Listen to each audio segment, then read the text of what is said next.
The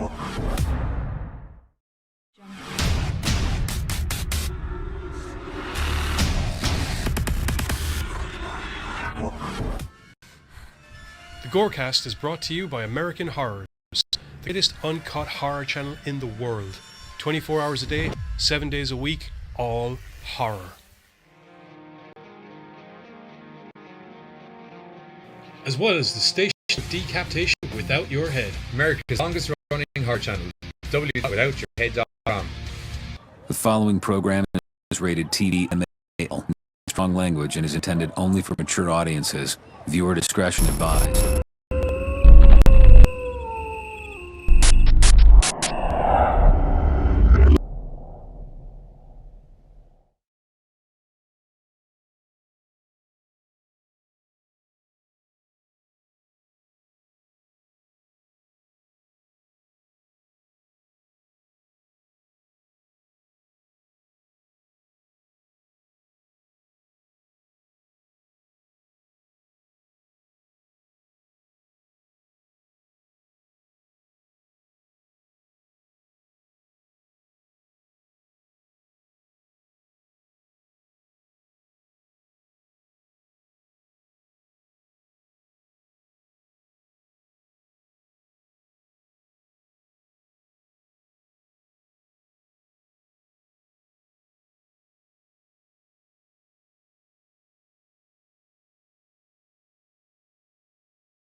Hello? There we go.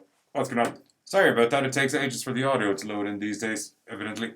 Anyway, what's up, GoreCasters? Welcome back to the GoreCast with me and Giz on Sunday. What? Don't be acting like an OT. What are you doing? Oh, spoiling my fun. I forgot the overlay as well. Anyway, yeah, got a load of horror movies. You do your thing now because I didn't get to share anything else. Sorry, the studio's in a fucking chaos, as I semi-explained last week. Yeah, so this week we decided that we take a look at a few films that have come out recently. We'll get into them in a little bit, but to kick things off, we also said we kind of take a look at some of the trailers that have come out recently. Most notably for us, 3 from Hell. Yay! I'm pissed off about that. What the fuck? What are you pissed off Because about? it's not really a trailer for 3 from Hell, is it? You know what? I'd rather what they gave us than something that actually shows us every damn thing of the film. I don't want something to show and then us shows us the end. But something that shows us some of the film would be nice. I actually don't trust most of the people that do trailers, so I'm happy enough to just get this and kind of go, you know what? I can see bits of new footage, and I know they're back, and that's good enough for me, because this is going to be B-movie violent horror awesomeness. As Sid Haig, Sherry Moon Zombie, and Bill Moseley return as the eponymous Firefly family, Captain Spaulding, Baby Firefly, and Otis. Yay! Now, like you were saying, you might be pissed off at the trailer because we don't get to see a lot. In fact, a lot of what we see is just basically snippets from House of Thousand Corpses and Devil's Rejects, but we do get certain scenes that lead us to believe that, well, clearly they survived that little shootout at the end of the Devil's Rejects. We know that. What we do now, we didn't at the time. We knew months ago. Do you remember the photos we talked about where they're in court? With the court case? No, I don't. My memory is shit, so I never remember anything we actually do. Oh, okay. There was these photos of them in court at a court case. Ah. Well, I imagine that probably happens at the start of the film because it looks like there's scenes in this where they may be breaking out of jail, and there's definitely one where Baby is in like a sheriff's uniform and playing with a knife, which, yay. I'm sure it wouldn't be Sherry Moon if she wasn't playing with a knife. Now, unfortunately, we're still not sure exactly when this film will be released, but it has been theorized that Rob Zombie is hoping to get a September, October release date, as we said, I think, a few weeks back when we were talking about this. Now that you mentioned it, yeah, I do remember stuff. Oh, yeah. I remember the release date and trying to figure it out, yeah. As I said, don't worry, as soon as we know more, ye shall know more, because there's one thing I've been... Yeah, he's not letting anything out of the bag in relation to it. I'm glad, I'm delighted. I am. You see, it's the opposite end of. No one can seem to do this fucking middle ground where it's like, oh, you give me a nice flavour for the movie, but also don't ruin everything, or like the Terminator trailer, put the end of the fucking movie in it. I'll be honest. But in saying that, I've been waiting long and hard for this fucking trailer. And there appeared to be in the rough trailer that he had at that music festival, the one that got leaked many months ago. There seemed to be more footage from the movie in that than there was in this. Well, that was a leaked thing. It wasn't even a trailer so much as a concept. Don't forget, that was probably when he was still shipping it around for distribution. No, it was at a concert. I think he was just giving everyone a taste and letting them know that the Fireflies were still alive, essentially. If memory serves me correctly. Fine, whatever. Well, to be perfectly honest, I actually like the fact. I actually like the fact that we don't see anything, because for me, discovering the original film was kind of a bit of an accident. And then when The Devil's Rejects came out, I knew nothing about the story apart from the fact that it was a sequel to House of a Thousand Corpses. So once again, for me, it's the same mindset of I have no idea what the story is, bar a vague, rough notion that maybe they're getting out of jail and end up on the run. It's just my own hypothesis. And that's more than enough for me, because I'm happy to sit down and just, yay, they're back and it's going to be fun. Ha! So, yeah, there's that. Yeah. Next up on the interesting... Say hello to everyone, actually, before Okay. we move on. We have Pam in, who's in the studio, as per usual. We have Roddy in, say hello. Hello! Charlene's here, say hello. Hi, Charlene. Katie McNeil's in, say hi. Hi, Katie. Kurgan has come with. Kurgan? I see my Sounds- cut has improved your voice. Painful. Pardon me. Mike Welch is in, say hello. Hello. And that is all. Okay. Another interesting trailer that came in.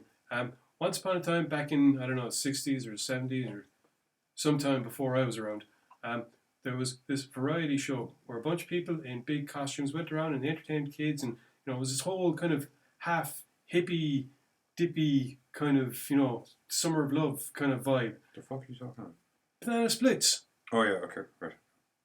The way that it originally was presented. It was fun time, happy-go-lucky, furry dudes going around in cars. They even had a TV show, and characters got it, all kinds of fun. And apparently now they have a movie where they are fucking terrifying, because it turns out the whole time they were actually killer robots. Yeah, move your chair closer. Hmm? Your chair closer. Like here. Just so we have it. Just need you on the mic. Because I feel you won't be that heard over there. Okay. Anyway, the trailer for the Banana Splits movie, which, to be perfectly honest, took everyone, I think, by surprise, because it turns out it is going to be gore-filled, shows one happy little kid getting taken to the Banana Splits show by his parents for a birthday party, when they soon discover that the Banana Splits aren't actually the cuddly kid time fun that they all thought they were, because, like I said, it turns Murdering. out And killer lots of it. goddamned robots the whole freaking time. Yeah. So, attempts are made to shut it down. It doesn't work. Not entirely sure when it's coming up, but it's done by Sci-Fi, who have given us some fun stuff recently. Happy being the first thing that pops into my head when I think of them doing this film, because that was just insane violence. C-Nation. Is that Sci-Fi? Yeah. Or is it effects, actually? No, it's not. Oh. Pretty sure. I think, considering the... It was sci-fi, because remember you and me having a long argument, well, more of a discussion about how they could make Sharknado, but also make C-Nation, and it made no sense.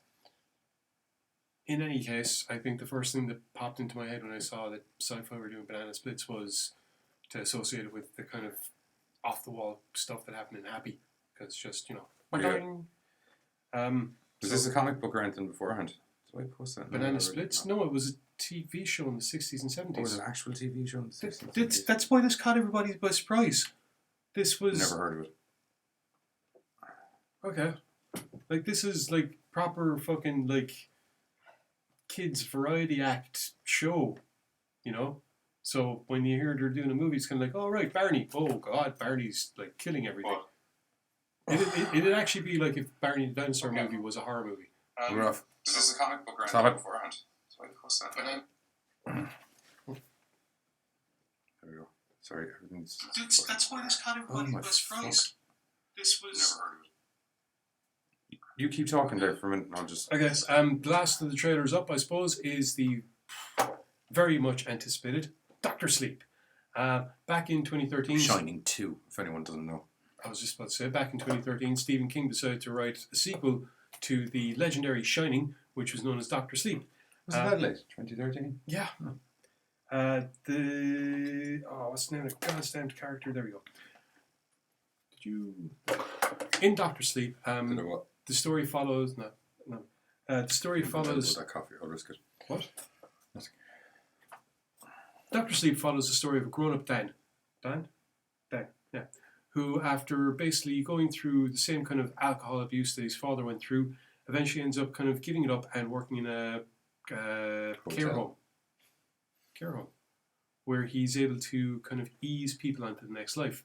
Unfortunately, things end up going backwards because, well, it turns out he ends up running into someone else that has the same ability as him, The Shining, and he has to try and save her. Can't say that. What? Can't say that. We'll get sued. We're not the Simpsons.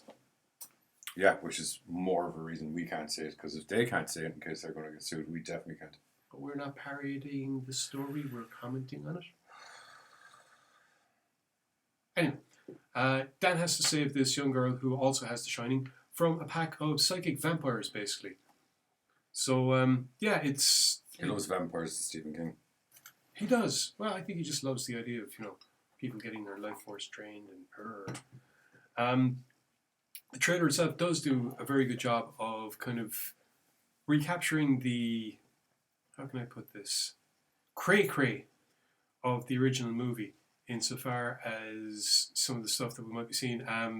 Once again, it'll delve a little bit with how Dan coped with, well, everything that happened to him in the first movie, really, because let's face it, at the end of the day, regardless of whether or not he survived, he still had his daddy coming after him with an axe and a whole plethora of other mad shit to like tell a child psychiatrist at some point and hopefully not get locked up for the rest of his life.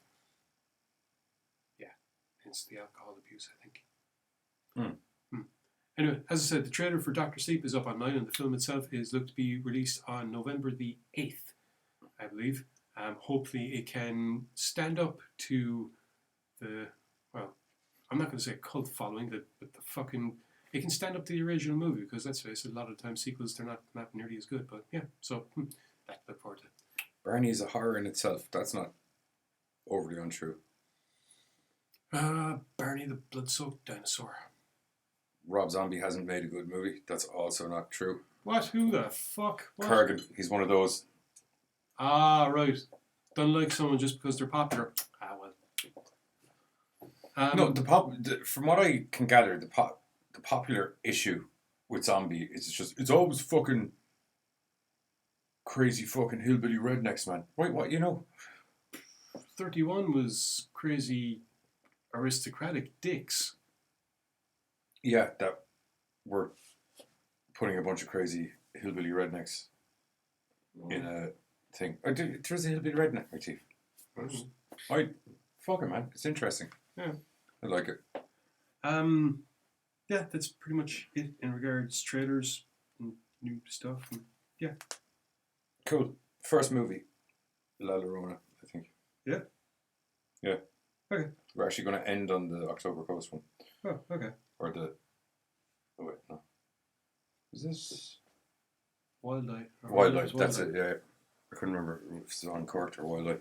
Anyway, we went and checked out LLorona because we're hearing good things. Curse of LLorona. Yeah, because initially we didn't think we'd hear good things. Well, we knew we'd hear middle of the road things anyway, because it was in the whole Conjuring universe, which led me to believe it'll have some... I didn't know any of that, which is why going into the film, I didn't automatically think, oh God. It'll have some cool shit and no substance, is what I was essentially expecting. But this was actually a really well thought out storyline. Yeah, I actually didn't know any of that, but I was familiar with the actual folklore of LLorona, the woman in white. So for me, it was just a question of whether or not they'd give a good rendition of the traditional story and how they'd work in modernizing it. And yeah, I thought they did a pretty good job. And it wasn't until watching it when there was the reference to that Annabelle doll that I kind of went, all right. Glad I didn't know this before watching it. Because, It worried me for a moment when I saw that Annabelle doll, actually, because I was like, oh no. Yeah. I thought the doll was going to show up in the movie as well. I was just like, oh, Jesus. No, instead, I wanted a priest that takes it away or something. Unlike Annabelle, there's an actual scary woman in white in this who actually does shit and is actually terrifying. Yeah. And actually gets, like, I'm going to murder your children. And then doesn't just sit there going like this. For several hours actually fuck shit up. Okay. Well, Yeah. in the Curse of La There's Llorona, burning hands. There's ripping them through doors. There's the why would you move the stage? I don't know why you'd move the stage because you're a stupid 5-year-old looking for a bag. That's why it's a doll, actually not a bag. But anyway, in the Curse of La Llorona, Linda Cardellini plays Anna Tate Garcia, who is working in the you're very right, Katie. We can do it. In 1973, she's a social services worker, child protection worker. Who also has social services protecting her children. No, that happens later on. I thought there was something kind of implied at the start because No. they wouldn't let her go out to your one's house. On her own, her husband is dead, was a cop. Your man is standing at the door saying, your husband was a cop. Okay, I thought I just picked it up as there was some other underlying issue there. Not like as in... No, it's the 1970s. She's a woman. Yeah, but her husband just died, so they do actually Yeah, I know. send And shit over to the kids to make sure everything's all okay. in the line of I don't think he just died. I think it was like... This will do it. Anyway, she works for social services. More specifically, she works with Hispanic families. And she is brought in for the case of Patricia Alvarez. Now, at first the case is handed to another caseworker because Anna has quite a lot on her table, what with 2 kids, single mother, blah, blah, blah, blah. But she fights and she gets the case anyway, so she goes in. Well, she knows Patricia. Yeah, she knows the and they family. have a bit of a rapport, and she's kind of like implying that this might go a lot smoother if I'm the one that's actually talking to her, opposed to just some cops kicking in the fucking door. Well, not just that, but the other caseworker who she wouldn't have known. Anyway, point is, she does get there. She convinces Patricia to let her in. Hello, Megan. Straight away, Anna finds Patricia has her 2 kids. Megan also says hello to you kids. Oh, hello. American Meg. Hello. Oh, excuse me. Fuck. Patricia has her kids locked inside in a cupboard. Anna manages to get them out. Sketchy as fuck. Anna manages to get them out, despite the fact that Patricia is saying, no, leave them in there, despite the fact that the kids themselves are saying, no, leave us in here, we will be hurt. Yeah. It must be Stockholm Syndrome. No, actually, it turns out there's a great big fucking ghost that's trying to fucking it's a survival syndrome, is what it is. Leave us in here, we'll get beat. No, we'll get eaten by the ghost or dragged into the... What's it? She has a penchant for drowning kids. Yeah. Basically. We get a snippet of what this might be about at the start of the movie, and then over the course of the movie, the mythology of La Llorona is explained, whereby we find out that she was a woman who had 2 kids, found out her husband was doing the dirt on her, snapped like a giant brittle twig, drowned one of the kids. I think the second one caught her, she drowned him as well. Then she realised what she'd done and killed herself. Oh, she didn't do that. Yeah, but now she hung herself. If I remember something correctly, wasn't I it? think so, yeah. Yeah. Now she comes back I to... have a vague recollection of seeing her hanging above a river. Maybe. Yeah. Now she comes back to take other people's kids. And drown them. Well, that's how Ironically. That's how she takes them. Yeah, I know. But I mean, ironically, because it's like, she drowned her kids, then went, oh my god, I'm a monster, what have I done? Killed herself. And then now that she's back as a ghost, just keeps killing kids. Yeah. You think, like, you would think she'd learn to listen. That's not irony, that's how ghosts work. They're trapped in the same cyclic loop. That's why it's shitty to be a ghost. You're basically just a footprint in the Earth's electromagnetic field. A footprint and rip kids into the water. It / depends. alternate underworld dimensions. It depends on how pissed off you are when you die. How much of a footprint you leave. At least that's Big one. Yeah. Like I said, Anna gets involved, manages to get the kids out, and Wrong way. Sorry. manages to get the kids out and into I'm foster. looking here and I think it's going. Manages to get the kids out and into like the system, but unfortunately that goes sideways because the system isn't going to protect them from La Llorona No, coming then along. the kids have someone come visit them at night time. Yeah. Now Anna is called out because the 2 boys are found dead. Yeah. In a river. Yeah. She has By a bridge. to take her own kids with her, and one of her kids decides to go for a wander, sees the body, and also sees La Llorona, instantaneously meaning that Not just sees her, she's singing to him from up an alleyway. Yeah. He kind of goes hunting her. Not hunting her. He goes more investigating. well, he's looking at the body, he hears something, he turns around, she's there. He goes around. So So now- crying up the alleyway. Now she has to try and figure out. That's a very cool scene, by the way. I must say, seeing we're not just going to get into all of the plot. I was in a few minutes. I was trying to explain how it gets to the stage where the social worker ends up having to hide her kids from La Llorona, despite the fact that now everybody thinks that she's hurting her kids because no one will fucking Well, it's believe in because- ghosts. As I mentioned earlier, La Llorona has a Bernie hand thing where when she grabs you, it starts to kind of mark you and all of the children are having the markings in the house. And she's running around crazy, acting like a duper. And she's also after checking into the mental home to talk to Patricia, who also goes super crazy while she's there. Thus making the social workers wondering why she's in there. Thus making her not look like a very good parent. And then they show up and all of her kids have these bird marks on their hands. Anna manages to be honest, the story actually is done pretty well. And while I admit that if I'd known that it was part of the Conjuring universe, I might have been a little bit more apprehensive to watch it. It does still work. I mean, to be perfectly honest, what got me was the idea of a film that revolves around an actual folktale. I thought they approached the material pretty decently. You have Two child actors are fucking great. what's his name? I want to say Raymond Cruz. Yeah, as Raphael. He's kind of like Raymond Cruz plays Raphael. He's kind of like a shaman that was once a priest and decided to take a more broad view on the world in general in regards to how to deal with stuff. Tuco. That's Tuco. No, he's also Tuco from Breaking Bad. Oh yeah. Yeah, overall, I like, there's a great line where he's kind of trying to do an exorcism, for lack of a better description. Well, he says he's trying to do an exorcism, for lack of a better description, and he basically lures LLorona in for some kiddie meals. But I just like that line at the end. She was like, "You used my child as bait." No! I used all of you as bait. That was brilliant. But now she's not in your house. So, you're welcome. Yeah. And then he crushed up some blue meth on the table and just Good old Tuco. beats him. Wrong film. Wrong film. Sorry, I went Breaking Bad flashbacks. Fair enough. Crossover. Honestly, I think that if this film wasn't based on something that I was familiar with, I mightn't have found it as enjoyable. I can see how the color. Why? I can see how the color by numbers scheme bleeds into this film a lot in regards to the way that the story went. Now, maybe it's just because I've seen a lot of films whereby, you got a parent, they believe the kids, no one else believes the parent because apparently we're all fucking tick. Well, she had a little more insight into the whole thing than the normal parent in one of these kind of movies.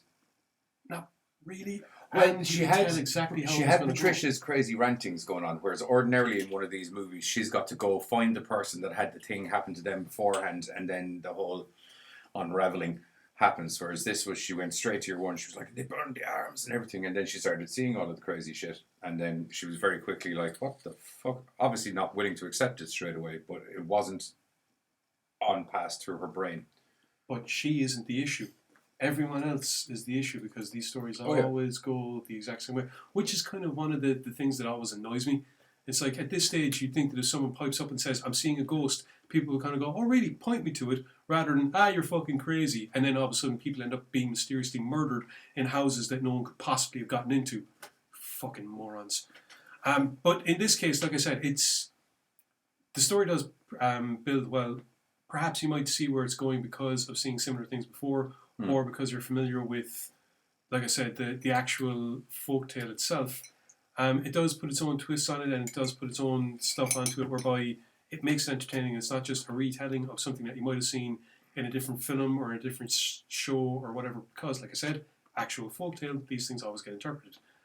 The fact that it did have so very goddamn little to do with the Conjuring universe, or whatever the frack it's called, works to its benefit. They're doing it like an MCU thing, so you're probably going to see these things crossing into each other eventually. Apparently this is the 6th film.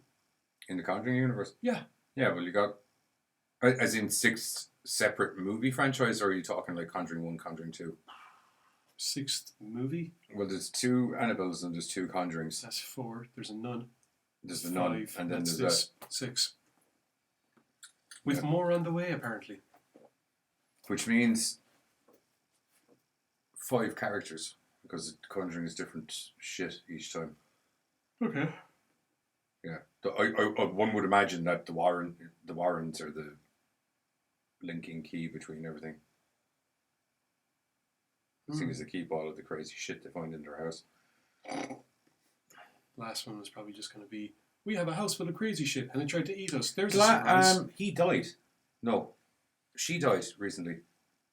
Actors? No, the real one. Oh. Like the last one. What happens to the rest of what happens to all that shit now? Well, I imagine that the government... Burn it! I was going to say, I'd imagine the government steps in and locks it away with all the other creepy shit that they won't tell us about. What? It's true. Yeah. Area 51, it's not just alien stuff.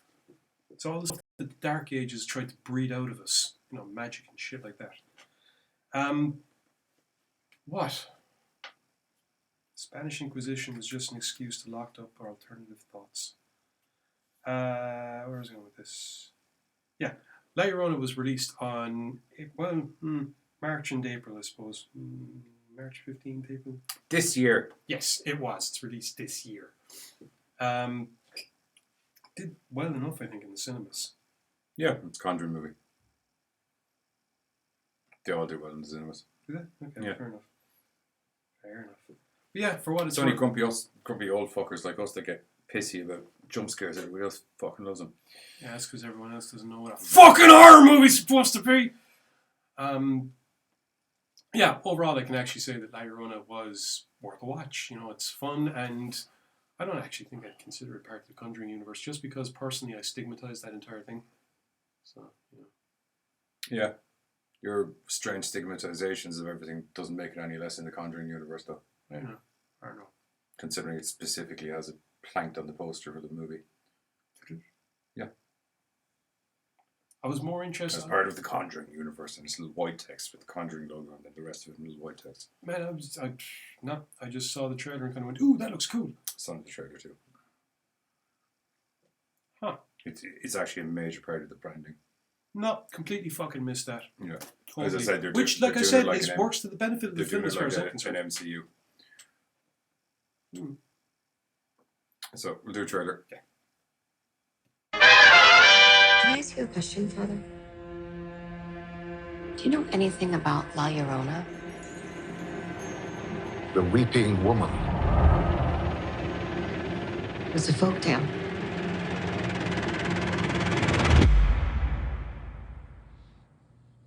To some.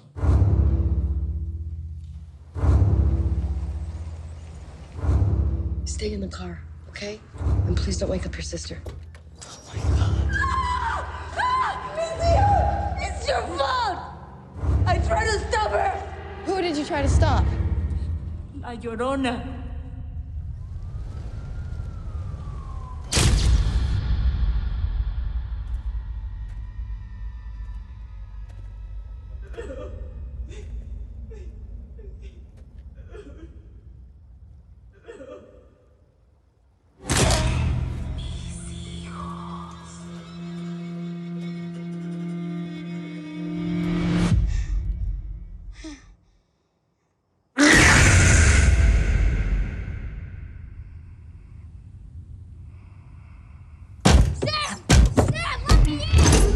What's going on?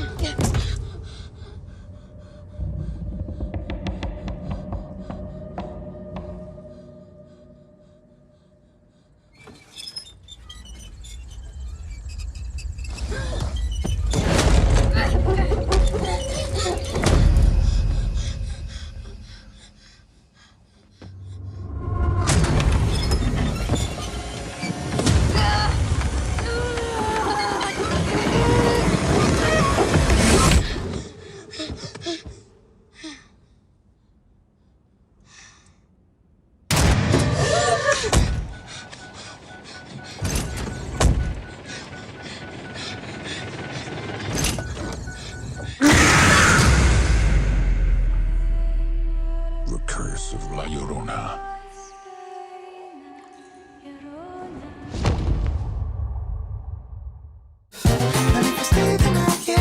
Back in the studio. There we go. I miss our little overlay. I feel like the overlay kind of sets off the whole. You just want us to be framed. Yeah, but I'm a filmmaker. Like, everything's framing. Let's hope people don't get the wrong idea about that wording. All of a sudden, Baines and Giz wanted for various crimes that we didn't commit. Best of luck with that. Q18 theme music. So yeah, anyway, that was a trailer for LLorona. Did you come here to help us? We're like a ragtag bandit. No. No, you've been gravely misinformed as to what we're doing. I'm basically looking for the guy that's after framing. I'm going to defenestrate him. Yeah, well, I'm getting locked up anyway, so I'm just going to make sure he's fucking stone cold dead before I get locked up. Well, if you get framed, you should frame the other person with, through defenestration. If he sees Yeah, it, it's not window good. and just I'm aware. Final Destination 3. Hitman. There was a character named the Defenestrator. He spoke like Harney as a Terminator. You just slice people in half? I just picked up window frames and smashes them. Oh, okay. Sorry, had to go and feed my unicorn. The bloody thing will only eat gluten-free. That's a pain in the ass. That's a pain in the ass. What Do you know a unicorn only eats gluten-free? I don't know. Have you thought about, and I'm just going to throw it out there, unless it's some sort of show unicorn, have you thought about just getting a horse and putting a horn in it? It's cruelty. How? Because you're putting a horn on a horse. You put horseshoes and saddles and everything on a horse. I'm not talking like welding it onto his head. I'm talking like just put a fucking horn on. Whatever colour his fur is, that is the colour of the attache string that the horn is attached to his head with. I see. That's all. Or you can braid it onto his fur if you want. Whatever floats your boat. I don't mind. Weird. It's a unicorn. There's many options. Anyway, next movie we have up. There's a film called Unicorn Killer. Sounds like a former Randy Orton title. No. It's My neck is broken. yeah, someone basically. Can't. That's the problem. I was going to say it's someone basically going through a gay nightclub, killing everybody. Oh. Why do they call it when they called it the I'm not going to say that. I think it's because he wears a big sparkly unicorn head while he's doing all the killing. Right. Okay, that makes total think. sense. Okay. Think. No, I feel that's probably a big cusp of it now. It might not be, because it's a year after going to another. It's one of these films. It's like 1 year ago we all went to this party and had a great time. 1 year later, someone's killing all the people that I had a great time with. Oh. So.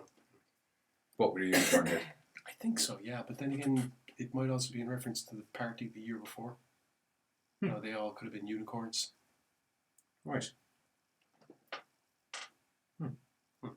Weird. Anyway, next movie. You don't need to go to the cinema. You don't need to wait for it to be rented out. Netflix, baby. Ha-ha! It's awesome. The Perfection, which only came out last month, if memory serves me. Or is it this month? Start of this month, I think. January, February, March, April. Oh, okay. End of May? May. Yeah. May. End of May. It was about 2 weeks ago I watched it, Yeah. This is very good. In keeping with a lot of the tone with the normal Netflix movies that they have out, it's very artsy. Except that, Purple. Oh shit! What was the name of that? What was the one about the painting? Jake Gyllenhaal. Velvet. Chainsaw. That's the one, which I quite enjoyed, by the way. But it's very into itself and very arty, which kind of actually accentuated the whole theme of that movie, because it's all about a bunch of artists who are super into themselves because they're very arty. Once again, it's the Andy Warhol generation mindset. The reboot of the Andy Warhol generation mindset. This is about, as I said, this is very arty and there's some very smart shots and stuff like this. And this, I was initially thinking it was going to be one of those soft level horrors that you typically get out of Netflix, because I'm not trying to sound like an asshole, and I think myself and Giz either have an episode coming up or we did one where we will be discussing kind of the quality of Netflix branding of horror, as in their specific, the ones they make themselves, because they haven't given me an actual ball scary horror yet. Netflix. I've seen plenty of advertising about these bald, scary horrors that they're making. And they haven't been. Yeah, Veronica, people couldn't make it through without vomiting. Oh no, sorry, Perfection. This is the one that people couldn't make it through without vomiting. Which I understand from a certain point of view. That's not. Yeah, I don't have a problem with this. This is what I'm trying to get to. Is up until now, I haven't been super impressed.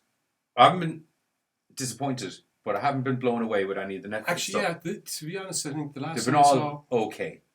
the last horror movie. No, not counting series because their TV shows are usually pretty good. Yeah, their TV shows are top. I think the last horror movie that I saw Netflix advertise might have been Tau. That was Oh, a while the back. living in the The house, robotic the house. AI house, yeah, and that wasn't so much a horror. Well, it was kind of It's a. more of a cyber thriller. Than Yeah, anything. yeah, it was. with horror elements because It was a cyber thriller cyberpunk- movie. But if you put Hal Yeah, it was from- it was a cyberpunk movie with Hal obvious from 2001: Space Odyssey as the house runner, kind of. Yeah, you could but You anyway, could draw a comparison anyway quite easily. the point that being kind of that was billed as being like this really mad ass horror, but it wasn't. It was just a really good Yeah. sci-fi thriller. It's a lot of the issue that it could be that it's just they seem to, and I don't know, is it news outlets running with stuff or whatever, but there's lots of these, like that Veronica movie was saying people couldn't make it through the first half an hour of it. I thought you said that was in reference to Perfection, or was it the same with Veronica? No, Veronica was people couldn't make it through the whole movie. Okay. Because it was so scary. Perfection was people were puking. Huh. Which I do agree with you. I could see if you don't have the strongest constitution, that certain scenes in Perfection could really blow your head off. But Veronica wasn't scary, and there's been a couple of other movies where it's been like, it's just like, this is very nothing I haven't seen before. Like Veronica, to be honest, now it wasn't I think anything it's, same level as Pan's Labyrinth. Pan's Labyrinth isn't a horror; it's a A dark fantasy. No, but I mean, it's in film about the Spanish Civil War. with a dark fantasy story wrapped around it. You can't act like there isn't a dark fantasy story wrapped around it. She's literally talking to a massive wood elf. Just because the girl happens to be delusional and tries to concoct some way of dealing with the Spanish Civil War doesn't make it a dark fantasy. No, the fact that what she's deluding and what we're seeing as the viewer I are know, dark I just- elves, loads of crazy monsters and shit walking around the place is what makes it a dark fantasy. I just didn't like that. I just didn't like the film, to be honest. Metal. Forget No, the Veronica film. was Spanish and stuff as well, but it was just, it was a really well thought out horror, but it wasn't like, Blow your head off. well, it wasn't like, I know, I'm reluctant to say it because it was quite a good movie, but if anything, half an hour in was going to make me turn it off, it was because it took way longer than a half an hour for it to get rolling, really. To be blatantly honest. Anyway, the whole point of this semi-discussion that broke out is Perfection pretty much delivered on everything I've seen. This was very good. Sorry. I went into it not expecting. I was expecting okay, as I said, because that's been kind of the level, in my opinion, Yeah. with the Netflix movies. This was really good, and it has you guessing left, right, and center as to what's going on, and you will point your finger at literally everyone in the movie at some stage and be like, "You're a fucking cunt," because you will, because you're led to believe that literally everyone in the movie is the bad guy by the end of it. Yeah, I'll be honest. When I put it on at first, I was thinking that it was going to be single white female bunny burner boiler kind of crap. The way they did very smart usage with the trailer as well, because the trailer very much leads you to believe it's a chick that's jealous about the other chick that's playing the cello. I don't even think I watched the trailer. I just It very much led you, especially because the who's the main chick? Charlotte. She was in Sure. Get Out. I don't know which As one soon you're as on you about. see her. Lizzie or Charlotte? The white girl or the black girl? The white girl, it's Lizzie, isn't it? Charlotte. Charlotte. Alison Williams. Okay, well, Alison Williams, who's in Get Out as the crazy bunny boiler chick that gets all of the guys back to her parents' house so they can remove the brains and put the old men's consciousnesses into the sexy young men's bodies. You're instantaneously, because it's been her main big role, that movie, Get Out. So you're instantaneously, when you see her, like, this bitch is up to something. And then as the whole progression of the trip through China goes, you're more so led that you're like, oh, this bitch is totally up to something. Because it's very like... Yeah, but it's kind of helped by the fact that the film is broken up into chapters, and the first chapter is the mission. Yes. It's kind of like, okay. Yes, and the trailer You don't is say. very much plays off the fact of your one's character in Get Out. Yeah. And you're very much led to believe it's, I used to be part of this orchestra and I had to go off for personal reasons and now I'm back and I want my first chair back. But this bitch is up in my chair and I'm going to up and move her. And for about half of the movie, you genuinely think that's what's going on. Well, I thought it was something a little bit more sinister than that in regards... It's not just, I want the chair, it's just in regards that her mind is snapped like a dry and brittle twig and now she can't live without feeling the lovely sensation of hot, warm blood dripping all over her as she plays naked on the cello. Yes. You add levels of things that normally aren't in movies. I know. I've learned that from reviewing movies with you loads of times. You're like, I picked up in this subtitle. That was not there. You literally added that in yourself. One thing, possibly, maybe, if you really delved into it, could, on a bad Wednesday in 2052, possibly happen. But other than that, no. Someday the sky will fall on all our heads and I'll get to say yay. And I'll get to say, oh God, I'm burning. No, she was so cold and calculated about everything at the start that I was just like, no, she's just, especially as you said, with the titling of the chapters, when the mission was the first one, you're just kind of like, well, it's obviously bump off. And then the thing is that the way the story progresses, you kind of half forget about that mindset because of the... Who looks fragile? Because of the interaction and... Yeah. I don't know why I'd look fragile. I have late ones. I have late ones literally all the time. Like, early ones are what I don't have, to be blatantly honest. Anyway. You don't sleep. No. Continuing on. Trying to remember what I was continuing on for. Oh yeah, that was it. We were discussing the chapter namings.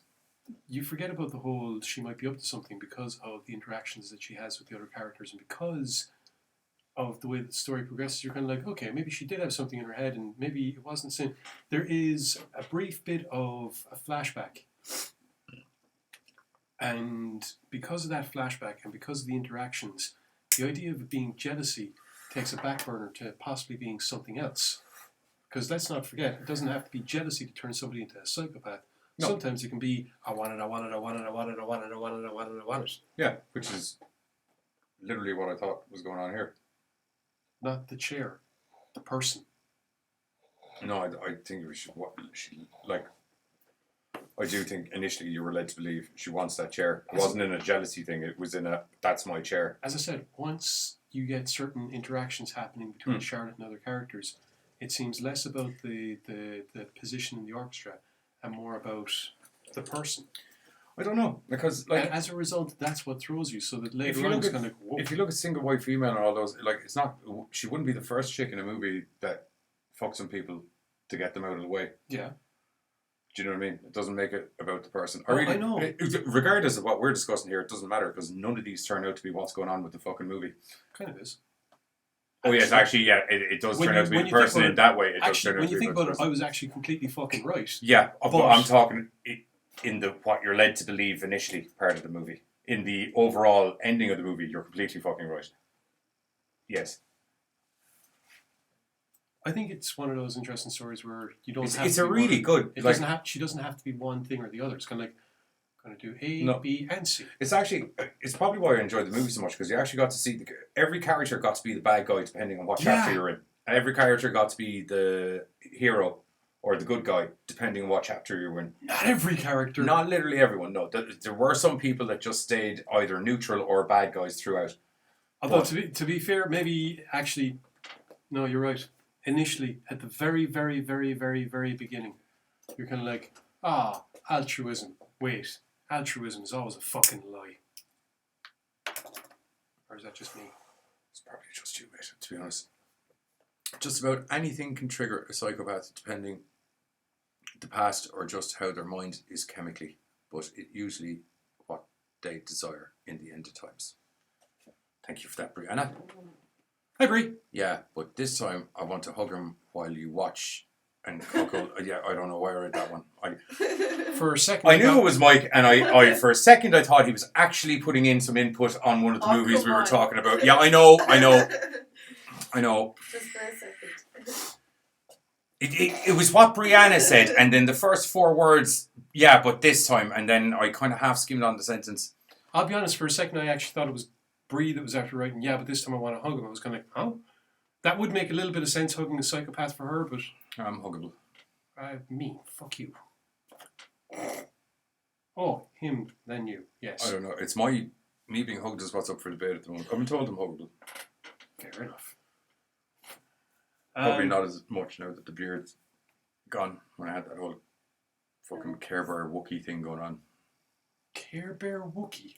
Yeah. That is the most bizarre Care Bear stare I can ever envisage. Yeah. It's why I didn't get on with a lot of the other people in the Care Bear compound, to be honest. But we're also like, we're all like teddy bear size and you're 6 foot, dude. I'm not really sure if you're supposed to be here, to be blatantly honest. But how are you going to... Also, when you go like that, all you do is make a noise and literally nothing comes out of your chest bar fleas. What was I watching where they actually won with the Care Bear stare? What, a Wookiee Care Bear? We'll work on it. No, We'll green screen it. No. Seriously.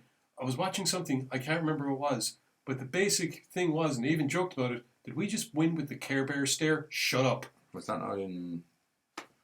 Legends? Was it Legends? It does sound like something they do in Legends, doesn't it? Didn't they... Worst orgy ever. Yeah, during the fight that led to... Or, well, the fight technically was part of the worst orgy ever, regardless of whatever, when they were all the big teddy bear. Yeah. Wasn't there like a Care Bear? Didn't like No, fire laser beams or something? To create it, they had to fire beams from themselves, and then they turned into Mojo, or Bebo, I should say. Mojo Jojo! No, Bebo. Bebo. And then Bebo whooped ass. Mojo's from Powerpuff Girls. I don't know why I know that.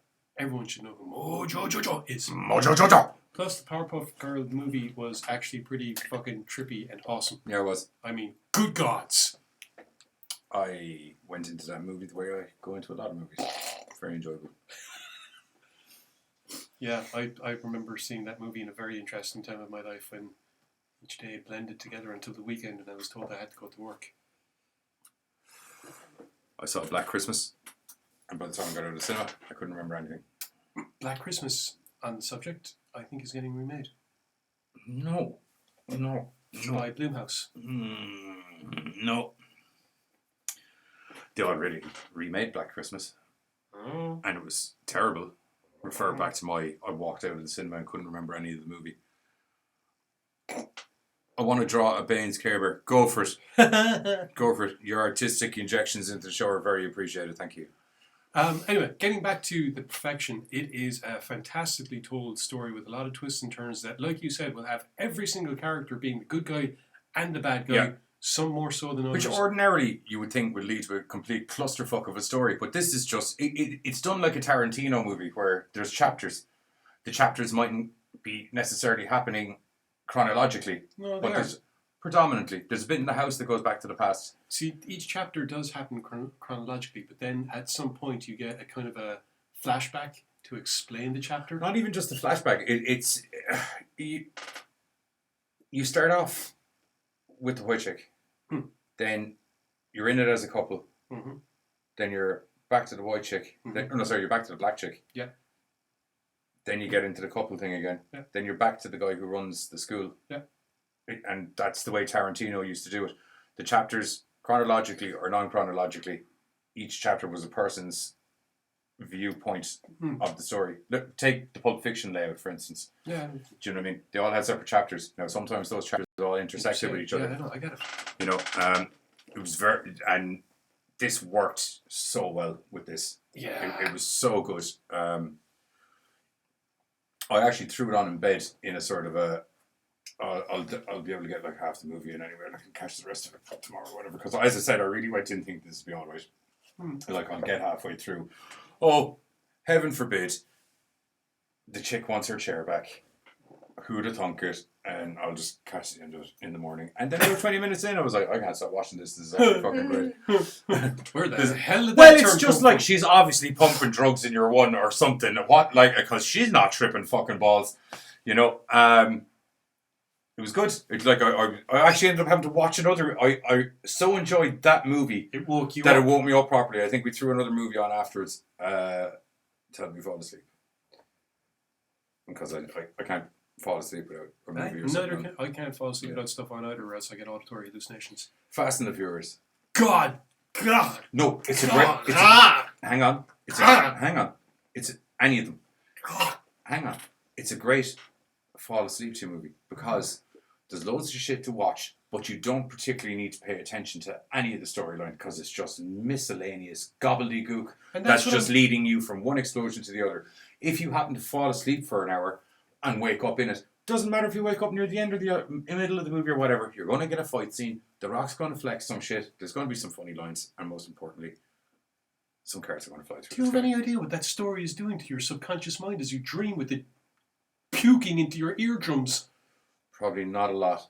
Oh, you'd be shocked and terrified if you could remember your dreams. Well, it's guttural English coming out of most of the people in the movie anyway, because you just have both, like, well, The Rock's quite articulate actually. Jesus, just it's not about the people. It's not about the people that are in it. It's about the complete lack of anything resembling anything. If JD and Giz were a superhero duo, who would they be? Bluntman and Chronic. Straight away. That is. It's so obvious. Yeah. Bluntman and Chronic, hands down. Pretty much. 100%. Yeah. Like, it's not even a question. The fact that the two of us said it at the same time. It's not even a question. That's also come up in conversation. I think we're getting drawn as Bluntman and Chronic. Okay. There was some American Horrors related conversation that I can't remember, but you and me and Bluntman and Chronic came up. Okay then. Original duo?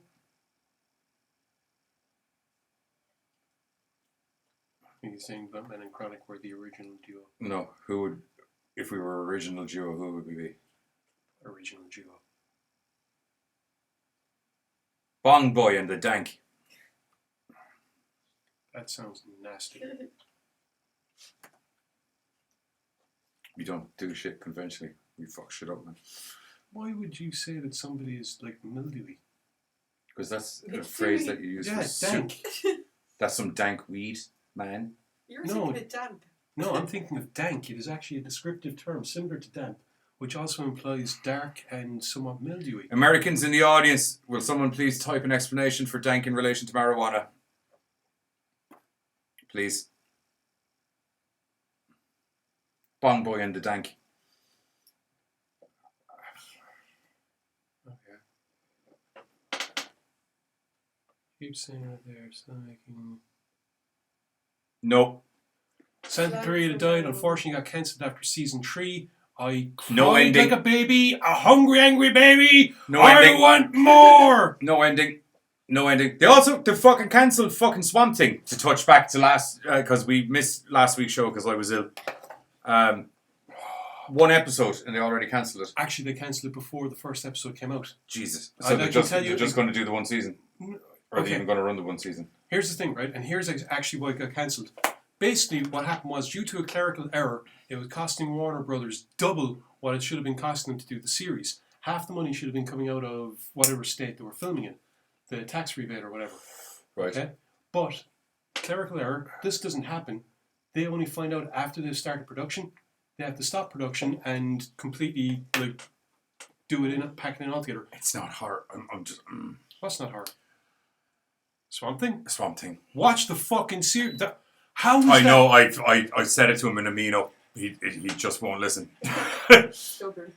If you He haven't just won't watched listen. it and you're saying it just because you're a comic book character, fuck off. If you have watched it and you don't think it's horror, what the hell? Don't tell our dedicated studio audience to fuck off, please. Alan Moore's work on Swamp Thing was one of the major cornerstones of making people realize that the DC universe was a dark and fucking horrific place. It is that work primarily that this series is drawing from. The saga of Swamp Thing, if you want to be precise, as written by Alan Moore, volume 3, I think, but I'm not quite too sure. It actually, like, it's really good, almost Lovecraftian horror in the way that it's delving into things beyond. And it's a shame that it's getting cancelled due to a clerical error on the state of wherever, the part of the state of wherever it was being filmed. Because the first episode that came out was even while... now, I will say it wasn't the most horror episode. Hang on a moment, let me finish. No, I wasn't. I was going to say something else. It wasn't the most horror episode, but the ending of it was very, very much horror inspired. And you can tell That's Prefer to criticize through a veil of ignorance. ha. That's fair enough. Means we win. I just feel you could very much see it was setting up the tone for what the way the rest of the season was going to go. And even in the trailers that we ran, you could see the evil little ghost girl coming up out of the bayou and all of that kind of thing. And episode 3 is the most horror episode they've done yet. And that was the most recent one. Oh, so the whole season is coming out? It's coming out. God, I actually don't know if I want to watch it. There's going to be 10 episodes, right? They curtailed, it was supposed to be 13. They're curtailing it to 10 because that's when they found out that they weren't getting... I still don't know that I want to watch it. I'm doing squishy face. Listen to me. Do you know why Titans got a season 2? Stop doing that crap. Titans got a season 2, despite similar stuff happening, because Netflix had agreed to show season 1. Yeah, and then they continued it on. So there is the possibility, because this is an early thing, and somebody else might pick it up. And besides, it doesn't matter, because odds Netflix are might as within well, the if you year... think, because they've pretty much had their whole superhero franchise just ripped clean out of the fucking servers now. I don't know. Within the year, DC Universe could be gone anyway, folded into the Warner Disney. Brothers streaming service, with the content being like DC Universe content available here as opposed to it being its own channel. Yeah, the way that which it is now. probably made more sense in the first place, to be honest. Everyone was jumping on board the streaming thing. Yeah, they're like, we've got all this content, let's go for it. Also for the dank thing you were talking about earlier, she said, it's just another way to say that it's like the best kind of weed you can get in the meme relations. It's like the offensive, and just there are many relations to it.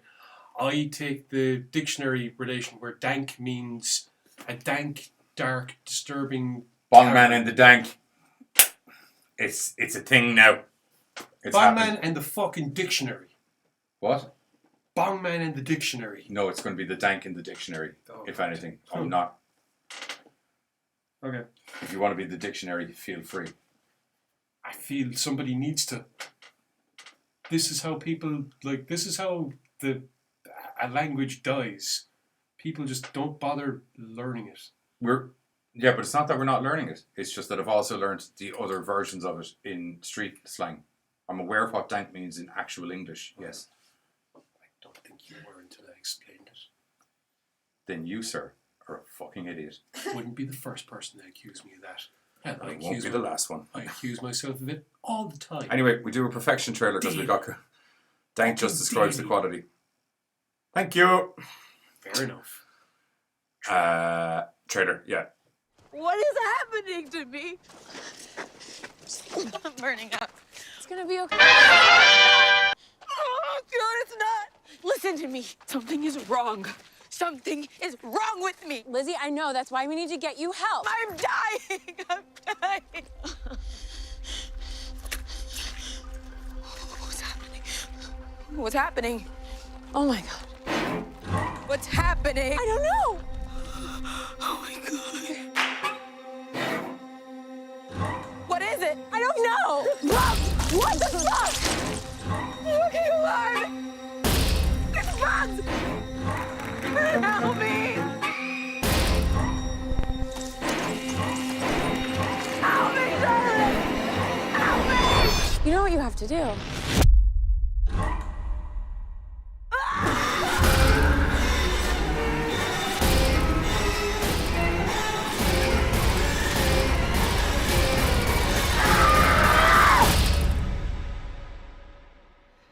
Well, you know what happens now.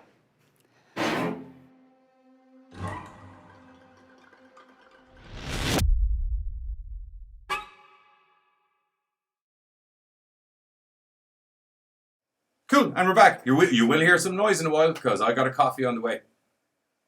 There will be a studio-assisted coffeeing at some point. Yeah. In relation to the thing earlier, I'm not actually in bad shape or anything. It's literally just it takes me a bit.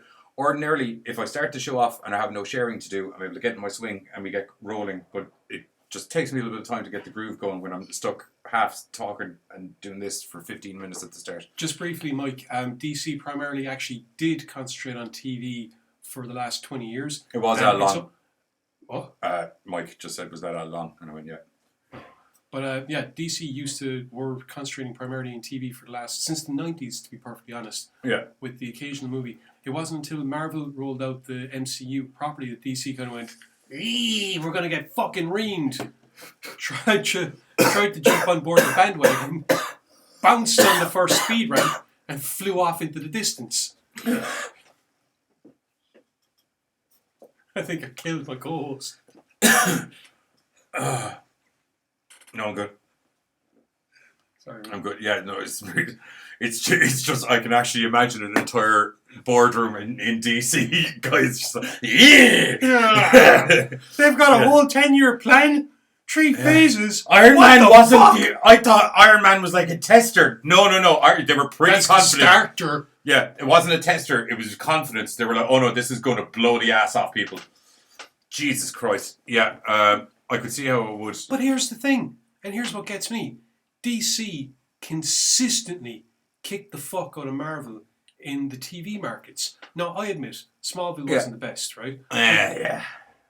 But still better than Mutant X, which would have been the closest contemporary Marvel would have put. Well, Was that Marvel? Technically, it wasn't, and this is the fucking interesting thing. I thought that was just an X-Men ripoff. It was. Oh, okay, yeah. But Marvel allowed it, and then they decided to pipe up when Marvel brought out X-Men 2. Maybe. Mutant X piped up when X-Men 2 came out. Went, you're ripping us off. Marvel went, you sit the fuck down now, bitch. Maybe Marvel were just like, Give me because that. I won't lie to you, if you've never seen Mutant X, it never had a hope. It got more than one season, which gobsmacked the shit out of me. What was it, 2? I never even watched the first season. That's how bad it was. I actually watched it. Alphas was good, though. Alphas was great. Only That got 2 seasons. Yeah, it was a shame. Alpha's problem was it came out during the whole what was Heroes. that? Heroes.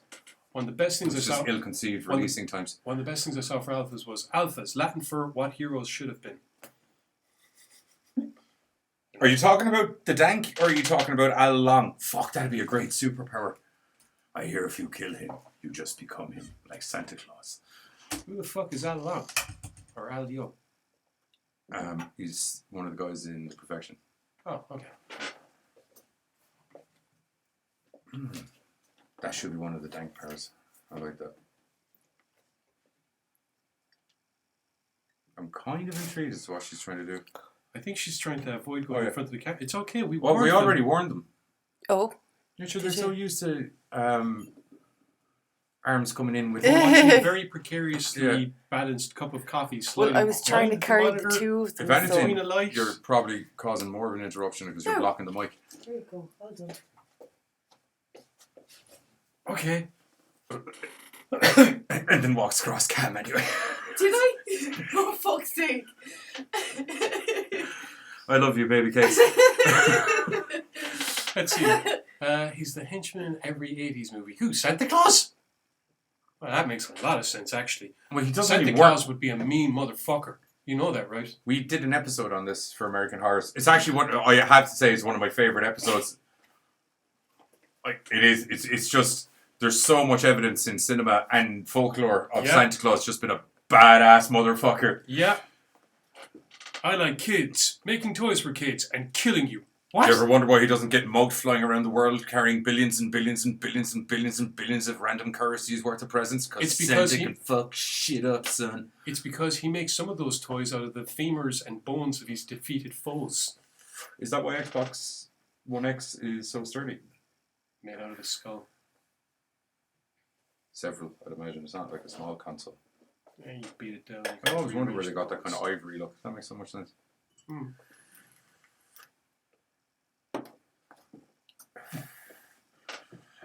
Ordinarily, we'd cut to a trailer for this week's show, but due to a clerical error on myself and Giz's part, which was us rushing our green screen promo, and I thought we had we were going to be in a Game of Thrones style advert, but it didn't work out super well, unfortunately.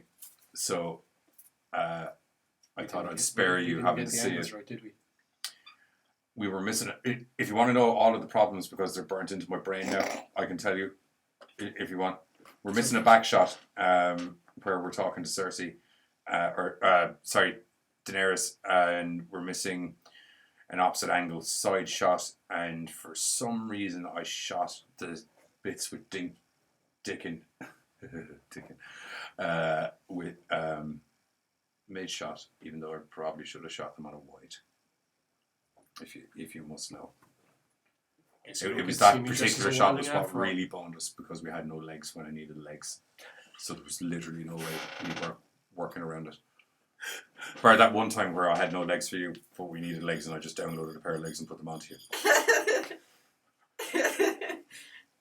You didn't move for the entire bit you were talking. It was, if somehow you only managed to move from the hip up. So I was just like, huh. Okay. But is the episode still going on tonight? Yes, the episode's still going on tonight, which is why I'm still going to cut a promo. So anyway, tonight on American Horrors, 8:30 p.m. CST and whatever that equates to in GMTs, ish. It's about an hour and a half from now, ish, depending on the time of the movie. A few hours. Well, it's actually not the Game of Thrones one. We might reshoot that Game of Thrones episode. Okay. Not the episode. We might shoot the green screen promo again, because that's actually not going out tonight. Okay, what is... We didn't have an episode last week.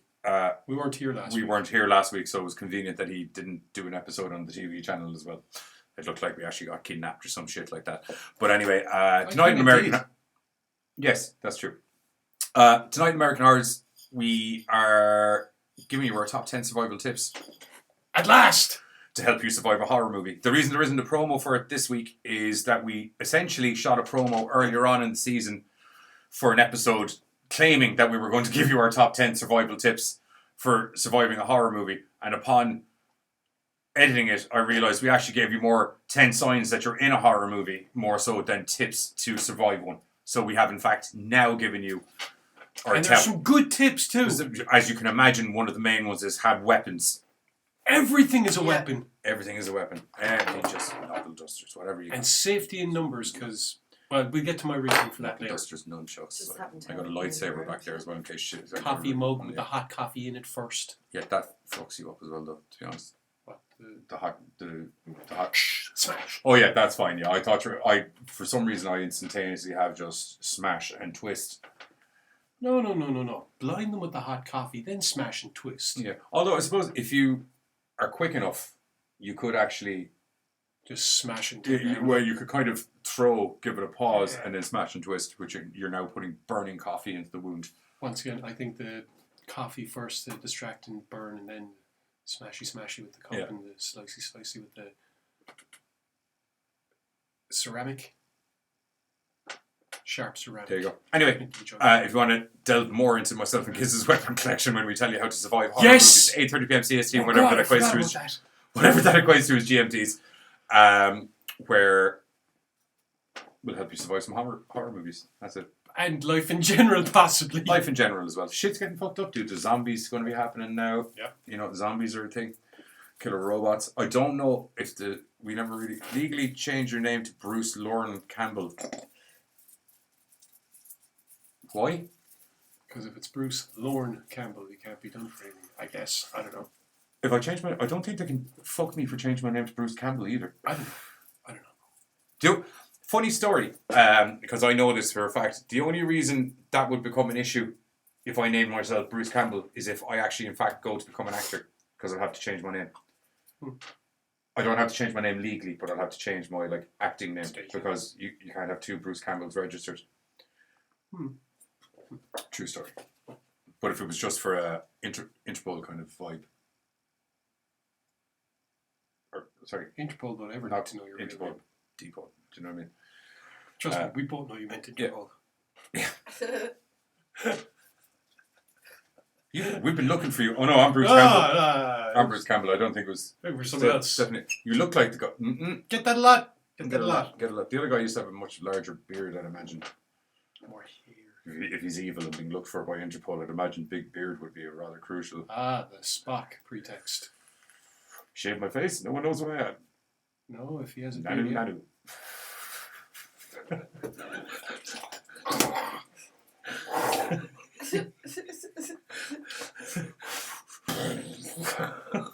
you alright there? Okay. I did so many nerd wrongs there in one sentence. I may have found it. You may have found Giz's kryptonite. It's not kryptonite. Kryptonite hurts Superman. It hurt you too. You actually look like you're having an aneurysm. This is my angry face. I know they look similar. It's because it usually happens after I've been hurt, and then when I rip somebody's face off.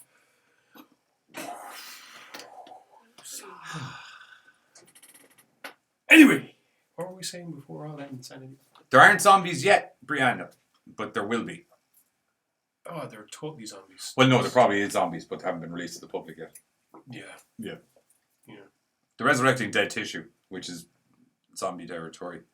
Don't worry. I got everything taken care of. Yeah. Next movie we have from... I forgot there was another movie you had to do. Yeah, conventionally we tend to do 3. I actually completely forgot. So next up, soon to be released, if memory serves me correctly. Already released. It was released on June 10th on... High Death?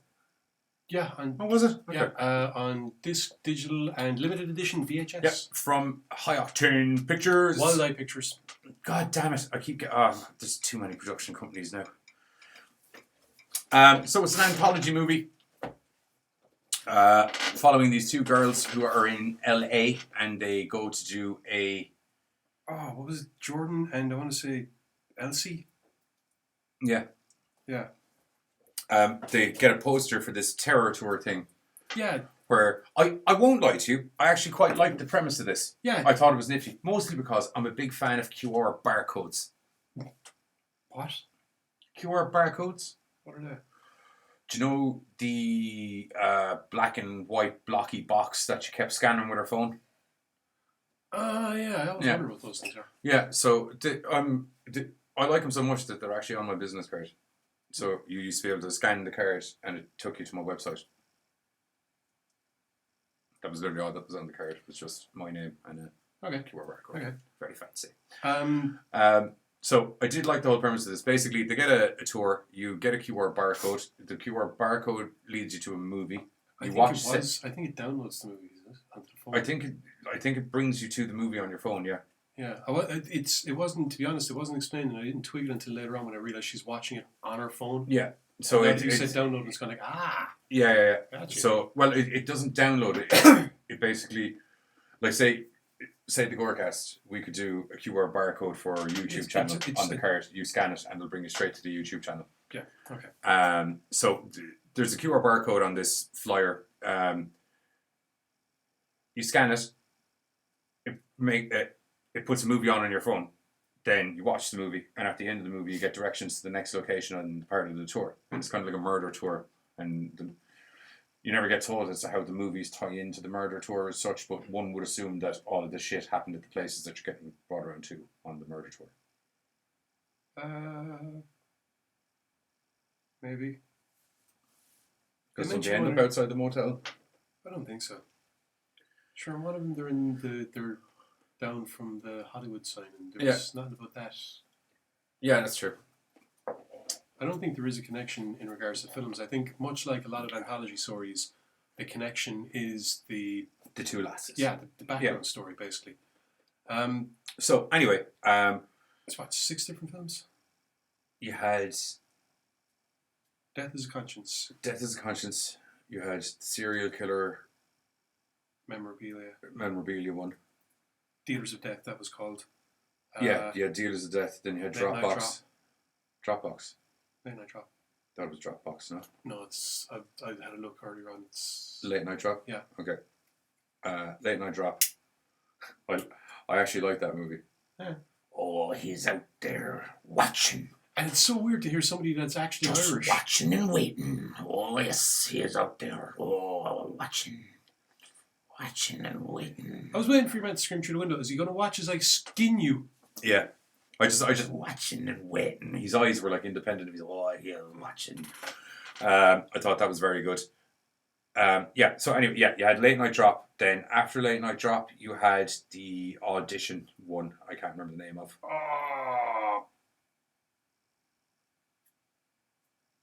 I can't remember the name of it. Will I put up the... I don't think it says it in it. It does. Does it? Good. Provided my tablet doesn't, After tap out. the one that Giz is looking up, you have the other short called The Muse. Yeah.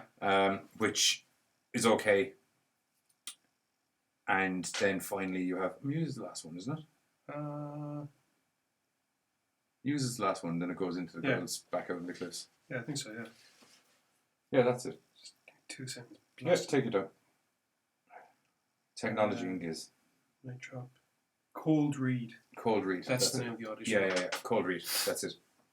Which I'm going to say straight off the bat, that's my favourite. Yeah, I can understand why. Actually, yeah, it's not just from a film director standpoint. It was just I felt cinematography wise, story being told, the actual actors in it.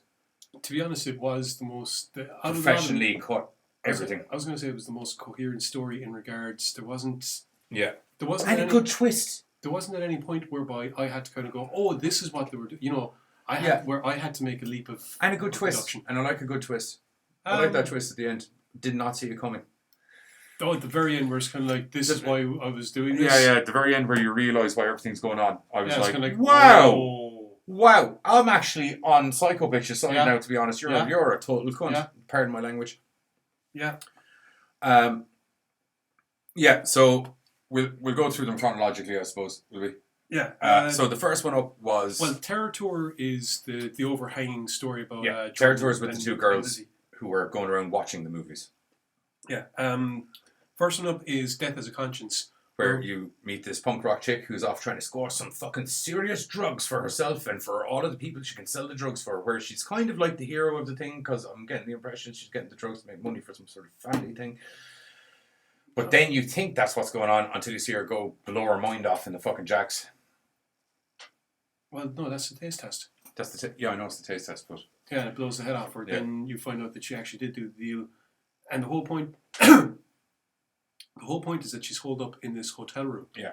And you think she's tripping, and you have Death basically coming along saying how he hates this, he hates how he do it. It never gets easier any time I do it. Yeah, the entire thing is basically Death has a conscience. And, except he doesn't. Yeah, that's this is shot fine. Special effects were okay in it. I have some issues with the makeup. I thought the skull prosthetic that they had on your man, they should have got a matte paint or powdered it down. It was very shiny, and it just made it look very plasticky, and it kind of took away from the whole thing. Which is a shame, because the actual color grading on it, I really liked that purple and blue kind of color grade they had going on in the motel room. Thought it was really nice. The scene with her where she's kind of coming to in the hotel room and just do you know where she's just kind of chilling out on the bench, she's watching the TV and all the flicking through. I actually really enjoyed that bit for some reason. It just was very... With the 1930s cartoon? Yeah, with the 1930s cartoon and the overlapping of it. And then the song that's been sang in the 1930s cartoon really kind of... Well, I think that is was a actually... premonition of what's about to happen. Yeah, definitely the point of what they were doing. Yeah, I think she might have OD'd actually in it. See, here's the thing. Because of the way it ends, I don't think it's anything she did. I think it's whoever goes into that room. Cause that's what I was saying. I'm picking up it's more a demon in the room. At the end of it, it's a couple going into the room, and once again, you get the voiceover of Death saying, I hate having to do this, blah, blah, blah. Which he doesn't, which is our main problem with the movie. Because it ends up that he actually does, because you can tell he's enjoying enjoy what he's doing. It's just it's more Death is indecisive. That should have been the name of it, because it's like, I really don't like killing these people. Death is ambivalent. Yeah, I really don't like killing these people. It never gets easier any time. But I do enjoy the feeling of the blood on my fingers. Wait. No, I'm wrong. I do quite enjoy killing these people. It is rather satisfying to take their souls and rip them from their bodies and deliver them into whatever fate their twisted consciousness thinks they believe. Yeah. So, on a cinematography standpoint, this was pretty cool. I like this. And I really did like the whole kind of neon lighting, color grading thing. It was done really cool. Just... prosthetic I had an issue with. It really took away from it, the whole shot, and the fact that Death didn't particularly have a conscience. I very much got what they were trying to do with it, but it's just like the overall ending of it completely contradicts what he's saying at the start, sitting on the bed, which could also be just Death's a tormenting son of a bitch. You never know. But anyway, moving on to, oh god, I did not enjoy this. Dealers of Death revolves around... Actually, no, I tell a lie. I liked the premise. I thought the premise was interesting.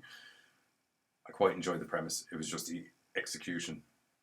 Yeah, pardon the pun. Dealers of Death revolves around this guy who basically loves his serial killer memorabilia and decides too much. And decides to steal a bunch of drugs and money from a local drug dealer. Remember, it's not him that likes serial killer memorabilia. It's my girlfriend. She gets really hot for all this shit. In order to pay for him to get some new serial killer stuff so that he can show off to this chick. And there's this whole overextended scene whereby every 5 minutes, like, oh, and did I tell you about this thing? And oh, and did I tell you about this thing? And oh, and did I tell? Except they're in bed together. It's the most excruciatingly long, boring sex scene in the history of long, boring sex scenes. I feel that, like, at one point she probably went, "Shut up!" Bang. God, I hope so. God, I hope so. And then it was really badly done as well, because at one point I thought he actually killed her. I think she was just into it. But she passed out. Oh, she was just pretending to be dead. Ah, yeah, okay. And then he banged the pretend he did. That makes a lot of sense. Yeah. Okay. Yeah. All right. Yeah. That's their thing. Yeah. I hate that I had that full moment on air. Unfortunately, later on, they would get tracked down by the drug dealer. They don't even get tracked down. They literally walk back to where your man practically is. I don't know. I got the impression he went back. No one ever. I don't know. I don't know why the fuck he was moving the stuff in the first place, because he had it all in his room. Yeah. I don't know. Yeah. Straight up, I don't know. But the eventual thing is your man tracks them down and threatens to kill them both, and then the chick has a bright idea to save her life. And I did enjoy the idea, same as you. I enjoyed the notions premise. And the ideas in this story. It's just the execution. Yeah, it's just the execution. That being said, fair dues to the brain licking. Yeah, that was all very cool. Oh, yeah. The brain bit was good. Yeah. Another issue I had, and I don't know, is it just the character's an idiot or whatever, but when he's trying to make his excuses to your man as to why he stole his money, where he doesn't particularly apologise at all. He's just like, I really need the money because I like buying serial killer shit. Please don't kill me, Mr. Drug Dealer. You know the way you and I have this really fantastic talent for ad-libbing shit? Yeah.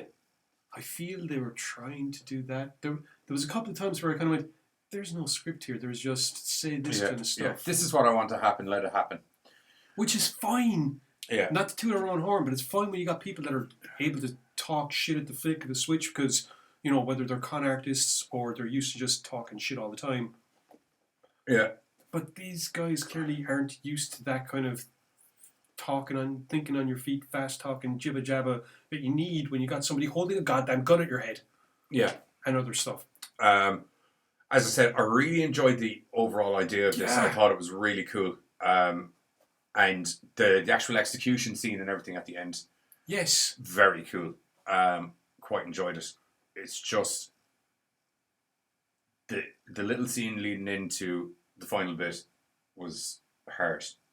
And the excruciating long sex scene / meet all of my memorabilia was also hard. Like, I mean, it was, I don't think, like, I get what the point of it was to kind of establish these two little fucking on serial killer memorabilia and they're kinky bastards and all of that kind of thing, and that your man's a serial killer memorabilia nutjob. But I feel that was very, very much implied long before we got there. I mean, there was the dodgy meeting with your one. He robs the money. You can tell he's using the rob money to buy serial killer shit. Hang on. To be perfectly honest, when they're sitting down, he's looking through the camera. She comes over and she's obviously getting excited by the camera as well. It's all you needed. Yeah. It's all you needed. We know exactly where it's going from here. It's all you needed. Go into that sex scene where he pulls out one little bit of memorabilia, or maybe he pulls out one and then he instantaneously pulls out another bit, and then he pulls out. There was a bit of explanation. What would have been great. Yeah, there was a bit of explanation about what all of the items were. No, there was a bit of an explanation in regards to specific items which tied to his story. Yes, true. The switchblade and the rope. Yes, and the rope, because it's rope. Which is leading to my point. All of that sex scene could have been dropped, bar him and her kissing and canoodling. Then he pulls in the knife. And I even like that little line, he's like, maybe I might stab you with this knife. I've been using this in my jobs recently, but I might stab you. Would you like that? Then he pulls out the rope. Yeah. They do the chokey. Blah. And then we lead into the rest of it. Yeah. And that'd be it. But yeah, this didn't particularly blow my mind balls off, even though I very, very much enjoyed the overall premise of the movie. It was very cool. It was just the execution was a little bit underwhelming in places. After that, then we had Night Drop. This was fun. This was fun. Story of a guy. He's working in a nighttime video. Sorry, not a nighttime. He's working in a video rental store, DVD rental store. He's there after hours. Yeah, it's his first night on the night job. Yeah, it's clean-up work, basically. Clean up work, cash out the tills, zero face off off everything. the aisles. Yeah, make sure all the boxes are, DVDs are in the boxes and they're in the proper boxes and they're in the shelves, blah, blah, blah, blah, blah. Housekeeping, basically. Yeah, 100%. So he's getting all of that done, no worries whatsoever. And then a weird DVD shows up in the Dropbox. Yeah, in an unmarked case, which is red. Which evidently they don't do red boxes. He rings his boss. Oh no, sorry, doesn't the crazy guy show up first? Crazy guy shows up first. Ah, they're watching and waiting. Then the DVD mysteriously drops in. Then he slices his hand open, trying to open the DVD box. No. He opens the DVD box. The DVD flies out and is like spinning around. And then he does this slam thing and grabs it. And then he's got a cut in his hand afterwards. Is what I picked up. I thought it was he cut his hand and didn't notice until after he slammed it down. You might No, I think it was he cut it trying to slam the DVD from spinning. Less sense. If you hit it on the side, I'd buy cutting your hand on plastic because it's a hard case, but a DVD's. Oh man, if you could, did you ever throw a DVD at someone? Yeah, fuck someone up. But it's not being thrown. It's just. Yeah, no, I'd say if regardless, it's your hands coming down. If you caught it on the edge, I'd say you probably could. I'd find that more believable in the DVD box, to be honest, unless the DVD box was broken. Because he's struggling with it, it won't open. So I figured. Some part of the whole DVD opening process, he cut his hand. There we go. So he goes to bandage up the hand. Boss rings him. He tells the boss he's having a weird night. But they have a conversation about the DVD and the colour of the box and all that. And then the boss says, probably porn. Yeah, he puts it on. It's not as much porn as you would like. No. It's some girls on a video. Yeah, they're on about ringing a number, and if you ring it, apparently you die because some screaming bitch will come after you. Screaming bitch. Yeah. Yeah. So they ring the number, and then it looks like your one dies, and then the video gets all interspersed with all this different imagery stolen from different places. That's just a hodgepodge of disturbing imagery. Bodies getting sliced up. Yeah. Corpses getting fucked. A few other interesting bits and pieces. The standard horror video. Overly. Yeah.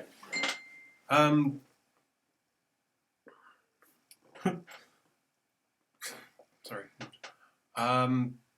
Senator Hart, afterwards, he thinks nothing of it until he ends up having a very nasty encounter with something that apparently isn't dead. And it's a handy enough story. It's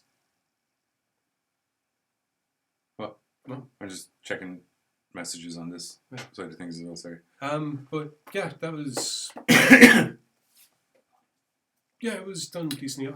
I think you thought more of this one than I did. Yeah, I quite enjoyed it. I thought the tempo and everything was pretty good. Was funny. It's kind of like it's a horror, but you can tell there's this kind of quirky sense of humor kind of laid out throughout. It could have been the fact that the pirate dude that shows up outside the shop literally broke my balls. I was just like, I love him.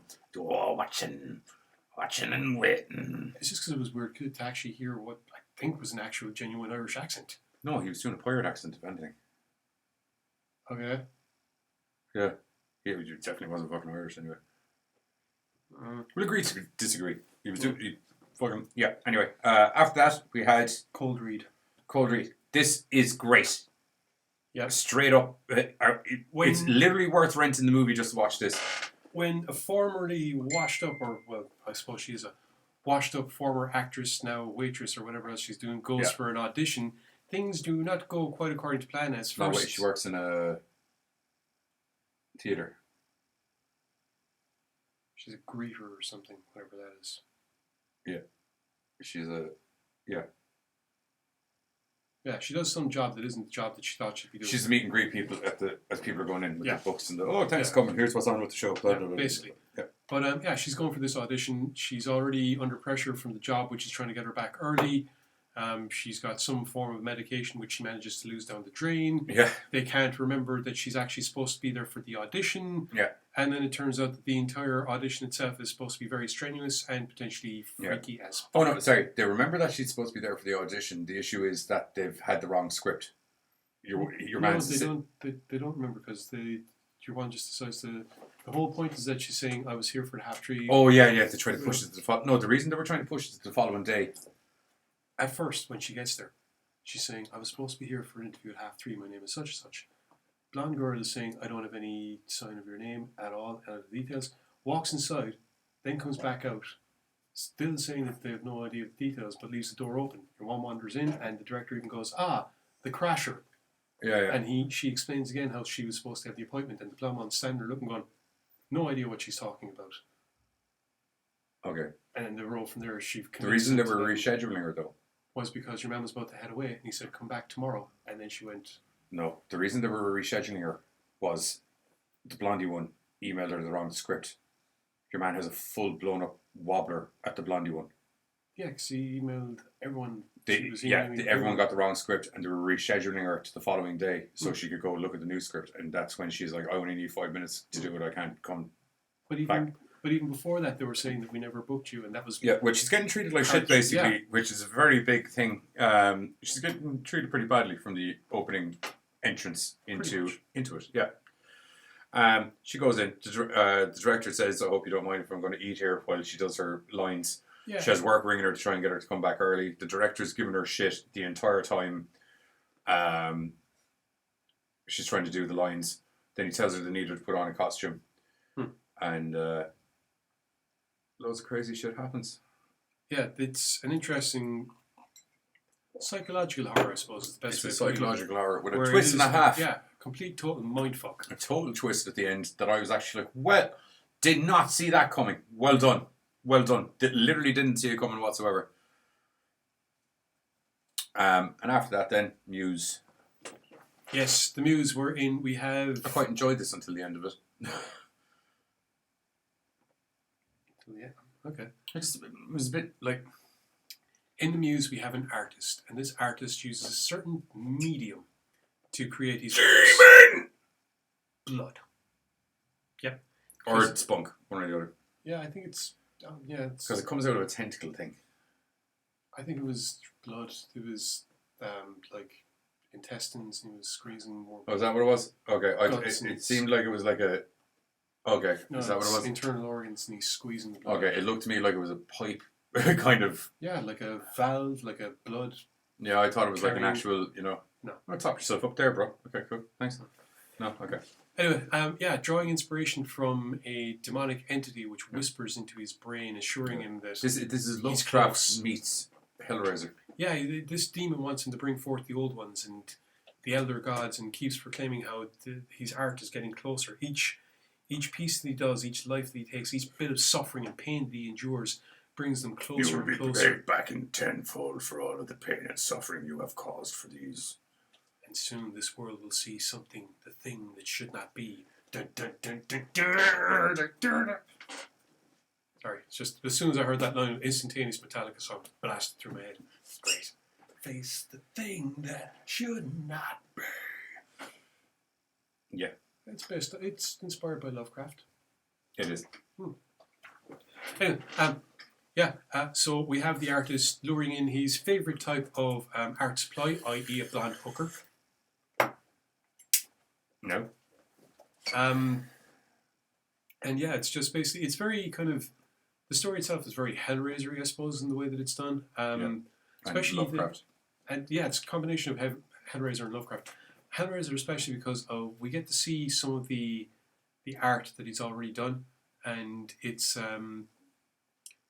what's the word I'm looking for? I don't know.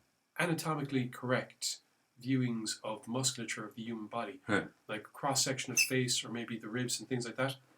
So you get I think that was the first thing that kind of drew my Hellraiser approach, because remember in the first one the way she kind of the sinew and the bones slowly but surely starts to materialize. Yeah. So anytime I see stuff like that, it's just for me at least. Yeah.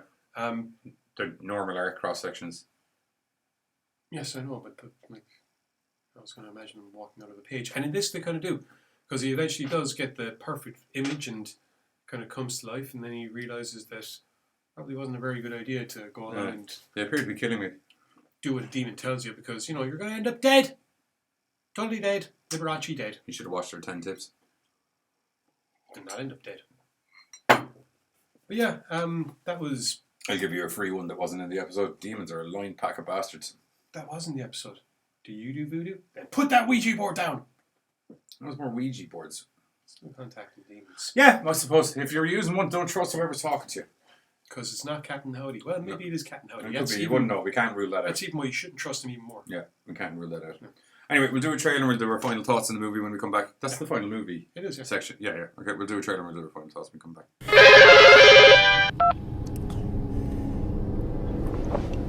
Fantastic Flicks, home of the 99-cent rental.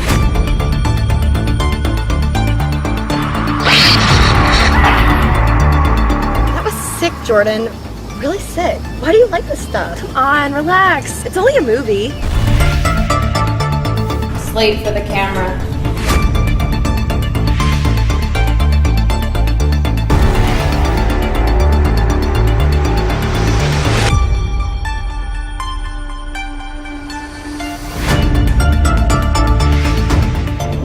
God is in this dawning temple. The red eye of Satan is always watching.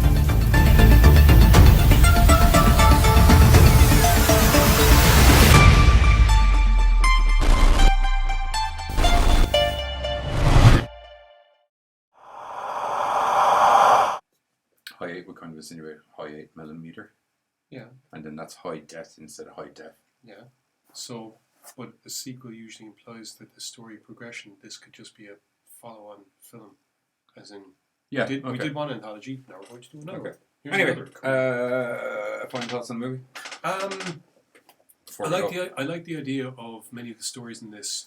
Perhaps All the of the execution ideas could- were good. Yeah. Perhaps the execution could have been better in some of them. Yeah. But overall, yeah, the ideas are good, and I think that was the most important Yeah. thing, to actually give original horror ideas that are different to the usual paint by numbers crap that we get to see all the time anyway. As I said, it's literally worth the rental price just to see Cold Read, because it's a very, very enjoyable short. And actually, look, Muse was quite good as well. The final half of the movie, definitely worth a rental, 100%. And look, the second one was the only one I actually had major issues with, to be honest. And other than, it was a very good premise. Anyway, yet again, don't forget to go join us on American Horrors in an hour and a half-ish, and we're going to be doing the horror top 10s. And other than that, from myself and the Giz, join us next week, where we're going to be talking about some other sort of mad horror bollocks. GoreCast out.